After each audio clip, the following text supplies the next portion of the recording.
Эскерүү иш-чарасы Аксы окуясында каза болгон 6 жаранга Куран түшүрүү менен башталды.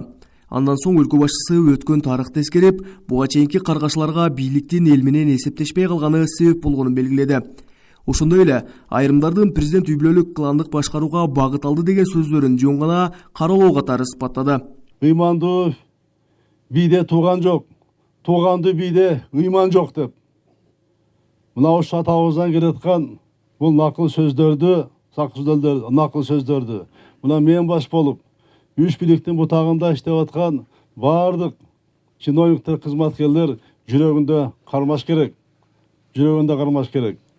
Үй бүлөлүк, кландык башкарууга күрөштө ошонун башатында болгон адам катары мен эч качан үй бүлөлүк, кландуу башкарууга жол бербейм, урматтуу агайын туугандар.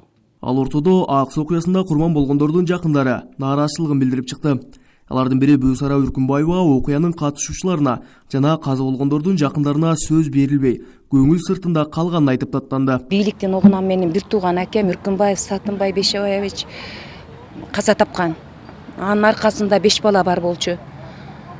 Азыр тирүү болсо мына 62 чыкмак. Азыр ушу президент менен жолугушуу болду. Кийин бизге сөз деле берилбеди. Жабыр тарткандарга берилбеди, эч кандай берилбеди ушу. Ал кошумчалагандай Кыргызстанда бийликке нааразы болгон эл 2 ирет окко тутулуп, жүздөй эр азаматтар каза болгону менен ал каргашаларга күнөөлүүлөр алигиче жазага тартыла элек. Мындан улам алар качан жазасын алат деген суроо көпчүлүктүн жүрөгүнө өтүп келет. Эч кандай бийликтегилерге мындай закондуу түрдө аларды жазалаган жок. Ушу элдин гана каргышы менен, каргышта тиектеген чымбы ушу элдин эле каргышы менен ушу өздөрү жок болуп атат. Качканы качып кетти. Кан төгүү менен аяктаган Аксы окуясына 17 жыл толду.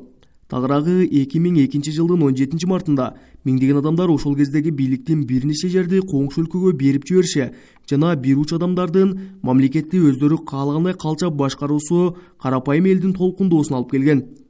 Ал күндө Аксы окуясынын катышуучусу Анарбек Мадышев мындайча эскерет. Тынчтык митикке кетип аткан.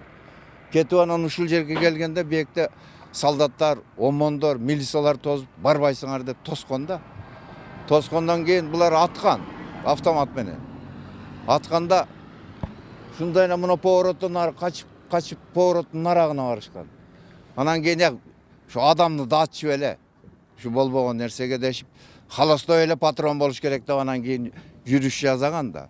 Анан солдаттарга жакындаганда ошол жерде буларды кадимкидей жана орустар айтат го, на поражение аткан да. Аксы окуясында курман болгондор жыл сайын эскерилип турат. Бул каргаша эгемендүү Кыргызстандын тарыхында алгачкы жолу элдин бийликке болгон масштабтуу нааразычылык митинги катары тарыхта калды.